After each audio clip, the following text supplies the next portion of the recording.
The greatest player in every position.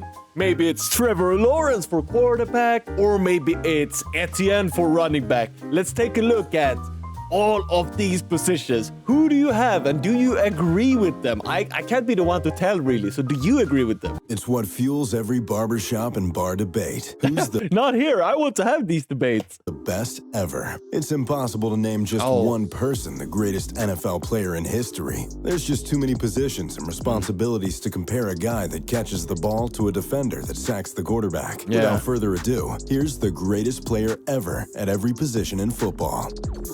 Okay, let's take a look. Tom Brady, maybe. Quarterback. Yeah, Tom Brady, right? This was a huge debate until about 3 years ago. Tom Brady has put himself head and shoulders above everybody else, becoming the oldest Super Bowl MVP at 39 years old. Ooh. Then he broke his own record, winning another Super Bowl at 41. Brady is the only person to ever become both the youngest Super Bowl MVP. Okay, so this was a close discussion before that, but then after Tom Brady's late career push, it changed maybe. And the oldest Super Bowl MVP.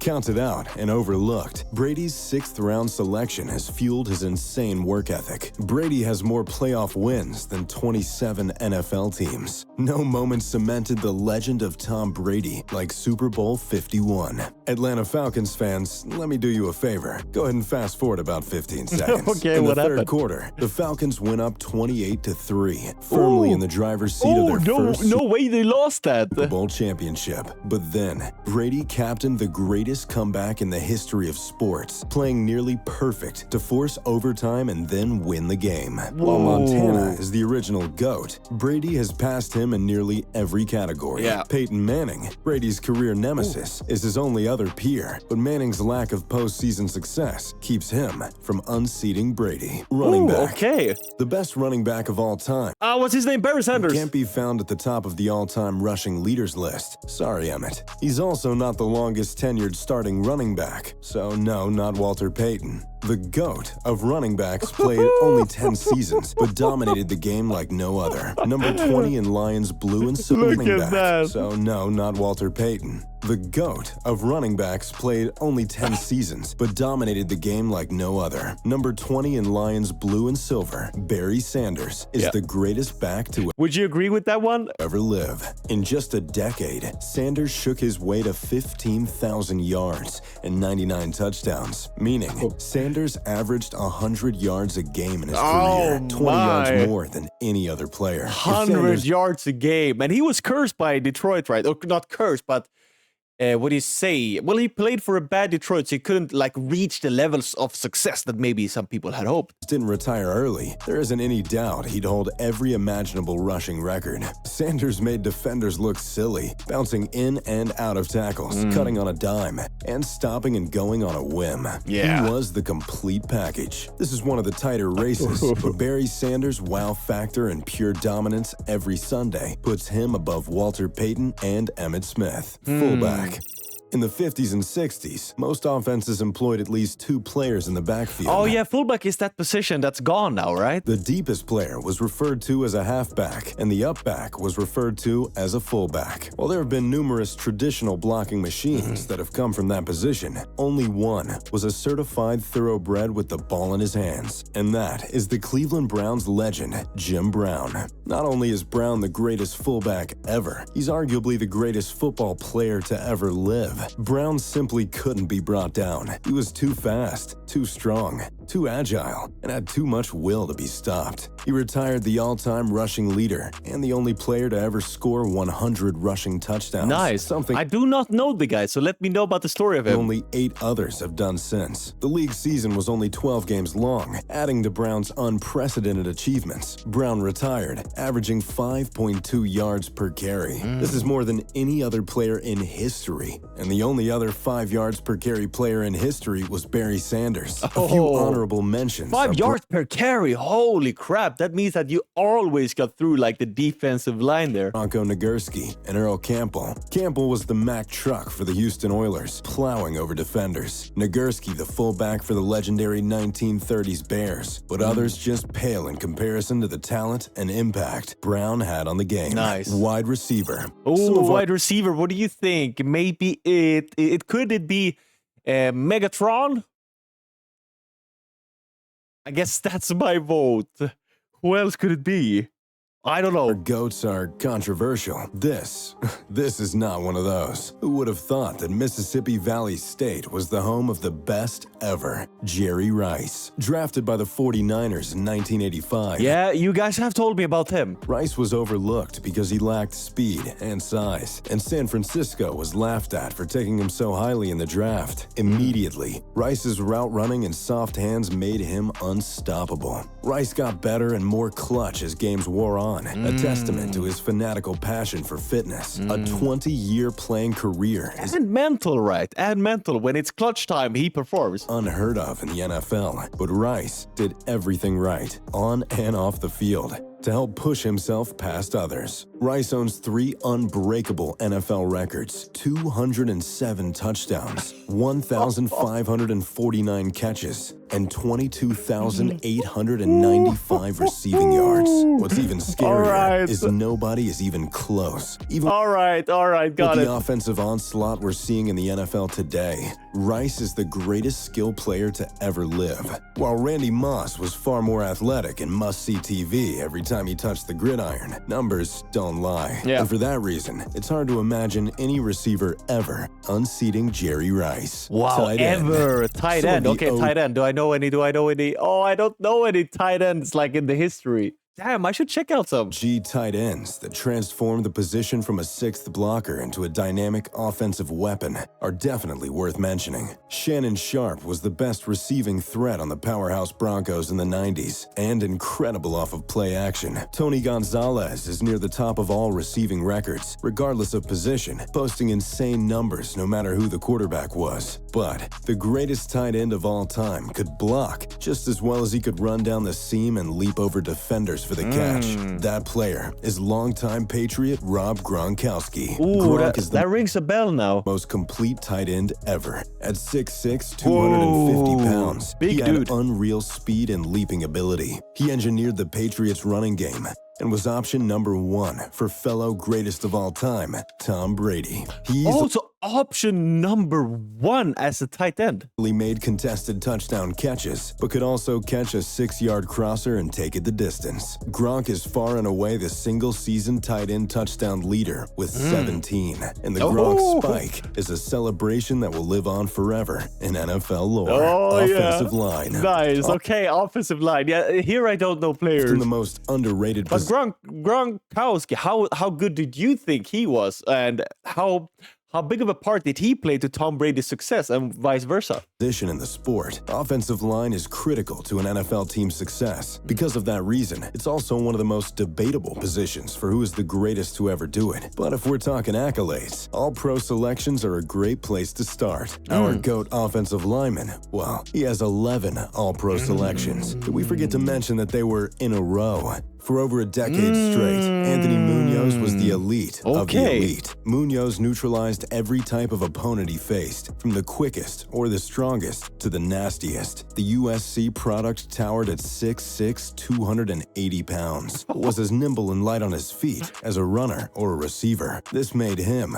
a mobile brick wall, and he spearheaded the offensive attack for the best Bengals team in the 80s. The icky shuffle doesn't happen without Munoz or the O-line. Munoz is the single greatest pass protector of all time, allowing Bengals QBs to sleep in peace at night. Nice. Well, that's ironic. Bengals QB do not sleep at peace at night.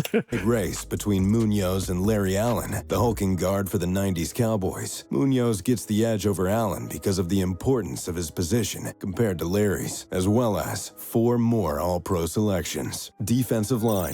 Mean Joe Green got his namesake by being the nastiest, most competitive player in the NFL. He anchored the greatest defense of all time, destroying offensive hopes and dreams in the process. Here we go, defense. Not only had the size advantage, but he was more athletic than any other player on the field. Sacks weren't a recorded statistic during Joe Green's career, but ask anybody that was involved in pro football in the 70s, and they'll tell you Green would be the all-time defensive tackle sack leader. leader. Unblockable doesn't even begin to describe Green's game. He blasted through blockers and dragged down the ball carriers by any means necessary. Green could sling around professional athletes like ragdolls, redirect to the ball, and toss another person to the ground at an uncomfortably easy rate. Others like Bob Lilly and Alan Page made the NFL's century teams, and Page even won the MVP award as a defensive lineman. But neither of these guys How often has that happened now?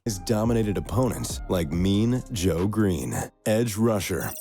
Fun fact, the greatest edge player was actually an alter ego. Just ask Lawrence Taylor, the Giants Hall of Fame pass rusher. Taylor convinced himself that LT came out of him on the gridiron. And who are we to disagree? LT was a freak that offenses had to game plan for each week, and they would often decide to avoid Yeah, he was the guy who tackled them from behind right all the time. running any play to his side of the field. His 140 sacks don't even paint the picture. LT was a wild boar that ravaged terrified offenses for years, winning 2 Super Bowls and an MVP award in the process. LT single-handedly changed the face of defensive football, moving to more hybrid rushers that stood up as opposed to put their hands in the ground. This gave LT the flexibility to attack anyone from anywhere and made him impossible to prepare for. Some other legendary edge rushers to acknowledge are Deacon Jones and Reggie White. Most historians consider Jones the unofficial all-time sack leader, while legendary Packer Reggie White was adored the minister of pain, and anyone who played against him could attest to that. However, neither of these guys put fear in the hearts of men like good old LT. Linebacker. Okay, linebacker. Defensive positions are tough for me, but I see it's Ray Lewis there, so maybe it's him. When you think of the word linebacker, that purple and black 52 stains the picture in your head. Ray Lewis was the heart and soul of the Ravens, bringing the intensity that gravitates us to the game of football. A lot of great backers have a nose for the ball. Ray Lewis had a personal connection to it. Ray Lewis's 2,000-plus tackles is the most ever. He punished ball carriers for deciding to face him. Ray just got better and better every season. Early in his career, he captained one of the greatest defenses ever. He was an ultimate testimony of football intelligence and passion joining together. Look at that! An ultimate testimony of football intelligence. Avoided the protection from number 39 here. Boom, get down. I got a quarterback to sack. Joining together, Lewis united 11 men to play with one heartbeat. Speed, size, instincts, intensity, and leadership all rolled into one player. He wasn't just rare. Ray Lewis is a one of one. But you can't talk linebackers without mentioning Dick Butkus, the hard-hitting force in the middle of the field for the Bears, or Jack Lambert and his impact with the steel curtain. These guys laid out the foundation for backers for years to come, and Ray Lewis embodied everything these guys had and more. Cornerback. Heck yeah. Cornerback. Who could that be then? Deion Sanders is your favorite player's favorite player. Flashy, gaudy, cocky, and always in the limelight. What was he a defender? I thought he was an offensive. The nickname, Primetime. Sanders would have probably been the GOAT at any position he wanted to play. I mean, the guy ran a hand-timed 4.2 in the combine and immediately left right after. He was selected first-team All-Pro for 9 consecutive seasons. His longevity is regularly overlooked. He played for 5 different teams over 17 seasons and won 2 Super Bowls. Sanders is one of 2 players to score a touchdown 6 different ways. Deion's versatility and pure brass shutdown ability is what made him beloved throughout his career. He talked the talk and walked the walk. You can't talk I guess he had a lot of haters as well, but I love him. About great corners, though, without also mentioning Darrelle Revis and Rod Woodson. Revis became such a lockdown man corner that he had a deserted island affectionately named after him. On the other side of the spectrum, Rod Woodson was the best playmaking corner ever. He could shut you down in man coverage, bait and intercept the QB in zone coverages, and was an absolutely vicious tackler. But Deion transcended the cornerback position and showed young athletes that intercepting touchdowns was just as cool as scoring them. And for that, Prime is without question the greatest cornerback of of all time. I love Safety. that. Safety. I thought Ray Lewis was safety. You break the huddle and it's different. You don't scan like normal. You're looking for number 20. This was Tom Brady when he asked about prepping for the Ravens. Ed Reed impacted the game more than any player ever. If a great corner was on the field, you could decide to go opposite of him. Not with Reed. He could start in the center of the field and then make a play on the ball outside of the hashes. It wasn't just that he was so physically gifted. It was his mind that truly set him apart from the rest. He often knew what was going to happen before it happened, baiting quarterbacks and making them pay for throwing the ball anywhere near him. He not only picked off balls, he scored them, posting the 2 longest interception touchdowns in history, while also being the all-time leader in career interception yards. Reed combined pure athleticism and ball-hawking abilities the game may never see again. Ronnie Lott had game rules changed because of the way he played. A violent and passionate safety whose love for the game ran so deep that he had his pinky amputated so he could return to a game. Similarly, Troy Polamalu was the most feared safety in football at one point. He played the game with a silent intensity. And if you watched the Steelers play in the 2000s, you better believe you would see 43 and his flowing hair flying around the field making plays. However, Ed Reed was playing chess while everyone else was playing checkers, Ed Reed. putting him in a league of his own. So, there you have it, my the greatest player at Well, Deion Sanders gained more respect for me now. I didn't know he was a defender. You know me, I love defenders. Deion Sanders, let's put him up there. It is as cool to play defense as it is to play offense. Heck yeah, I love that video. What did you think? Do you agree with them? Let me know. I love you guys. Take care and see you soon.